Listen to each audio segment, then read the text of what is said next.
بسم الله الرحمن الرحیم. نن راځو موږ او تاسو پر ټایم باندې بحث کوو. د وخت دیلو طریقه څنګه ده. اول راځو د وخت په اړه به پوښتنه څنګه کوو. په ساده ډول که زه ووایم موږ او تاسو پوښتنه کوو چې څو بجې دي یا څه وخت دی. د دې لپاره ما دوه جملې راخیستې دي چې څنګه به پوښتنه کوو. What time is it یا can you tell me the time. څه وخت دی. دا خو د پوښتنې کولو طریقه شوه. اوس کله چې موږ او تاسو وخت خایو چې دومره بجې دي او یا دومره دقیقې دي، د دې لپاره ما اول سیمپل وی راخیستې دی، یوه ساده طریقه.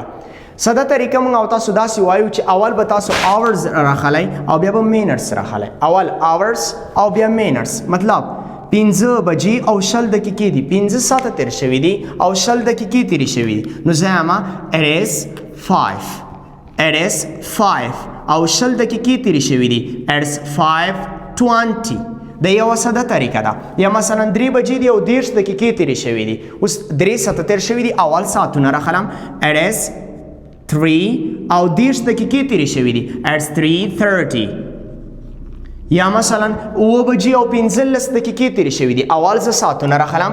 it is 7 او 15 دقیقې تیرې شوي دي. 15.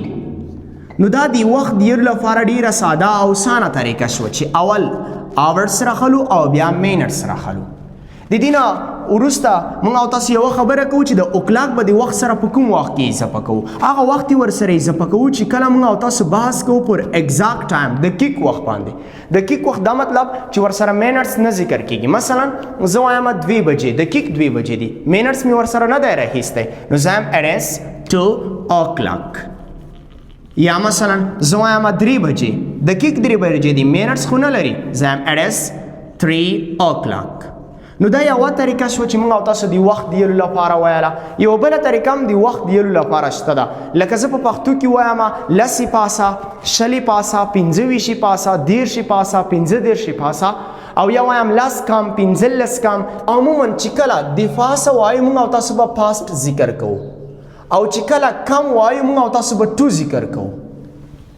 دا د وخت دیلو لپاره شوه. خو غوره خبره دا ده چې که 5 پاسه وي، 5 دقیقې، 10 دقیقې، 15 دقیقې، 20 دقیقې، 25 دقیقې، تر 30 پورې که پاست ذکر شي دا به ښه خبره وي. یعنی د یو نه تر 30 پورې که موږ او تاسو پاست ذکر کو دا غوره طریقه ده. او د 30 څخه تر 80 پورې که ټو ذکر شي دا غوره طریقه ده. نور غلط نه دی. داسې هم ویلی شي 40 پاسه، 45 پاسه، خو غورهوالی پسې ځو. اوس اول موږ او تاسو چې کله د پاسه په طریقه وخت یو څنګه به وایو. اول به it is راواخلی، بیا به هغې نه وروسته مینټس څومره دقیقې دي او بیا څومره ساعتونه دي. او چې کله د کم طریقه یې وایئ، اول به it is راواخلی، بیا څومره منټونه کم دي او څومره ساعتونو ته کم دي. مثلا دلته ما یو څو مثاله راخیستي دي. 1 بجه 20 دقیقې، 3 بجې 10 دقیقې، 4 بجې 15 دقیقې. دا ټوله د پاسه دي. د پاسه لپاره موږ او تاسو پاست استعمالوو. اوس که څه زه په اوله خانهخالۍ کې به تاسو مینټس ذکر کوئ او په دویمه خانهخالۍ کې به تاسو آورز ساعتونه ذکر کوئ. څومره دقیقې او څومره ساعتونه یې پاسه دي. اوس راځم it is. اوس دلته 20 دقیقې پاسه دي. it is 20. په څو باندې پاسه دي؟ په یوه باندې it is 20:1. دا د پاسه طریقه شوه. یا 10 پاسه 3 بجې. اوس په دې کې موږ او تاسو وایو 10 دقیقې پاسه دي، په دې خانهخالۍ کې به مینټس ولیکئ. it is 10. په څو باندې پاسه دي؟ په 3 باندې it is 10:03.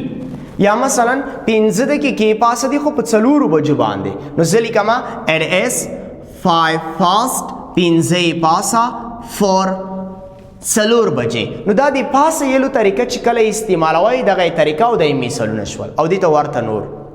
او چې کله بیا موږ او تاسو کم وایو، مثلا زه وایم 10 کم، 15 کم، 20 کم، 25 کم، بیا موږ او تاسو د ټو طریقه استعمالو. دې کې هم همغه طریقه ده. اول به تاسو مینټس ذکر کوئ او بیا به آور ذکر کوئ.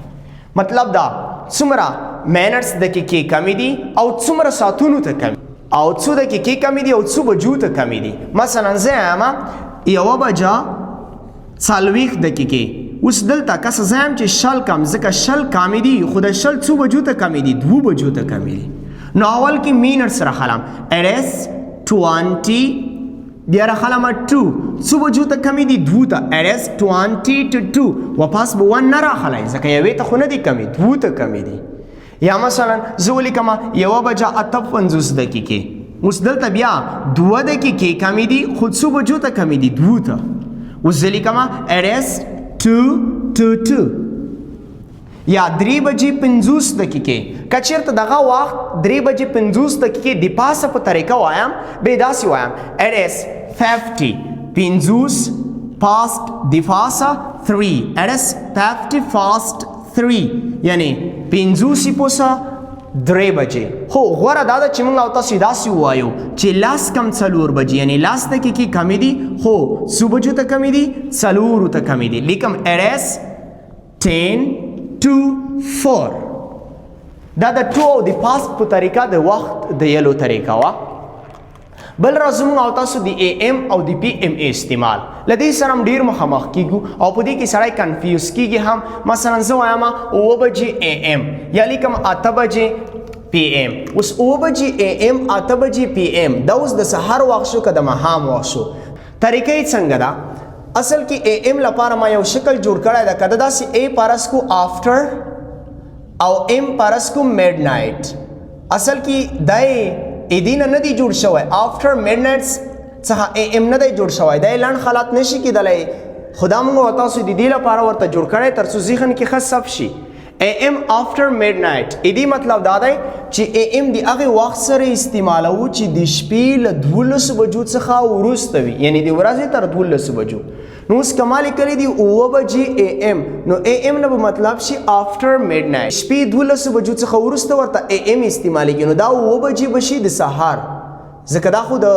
شپې له 12 بجو څخه AM استعمالیږي او PM د ورځې له 12 بجو څخه شروع کیږي نو 1 بجه د ورځې 2 3 4 5 شپږ 9 تر 8 پورې نو 8 PM بشي د شپې 8 بجې نو باید په دې پیدلی وي چې AM د کوم وخت سره راځي PM د کوم وخت سره راځي یا مثلا که زه بل مثال ولیکم 2 بجې AM یو او 2 او بل لیکم 2 بجې PM اوس یو کس وایي د ورځې او د شپې کومې شوې کسه AM می معنا وکړه after midnight اوس after midnight د نیمې شپې نه وروسته دا معنا چې دا د شپې 2 بجې دي او PM د ورځې دي بل موږ او تاسو راځو د بجو سره به کوم حرف اضافي استعمالو مثلا 8 وایم 8 7 10 که N وایم که N وایم دا به تاسو زده کوئ چې د وخت سره موږ او تاسو 8 استعمالو د بجو سره خصوصا لکه مثلا زه یم 9 بجې 10 دقیقې دا به داسې وایم 8 7 10 دا و د وخت د یلو طریقه چې څنګه یې وایو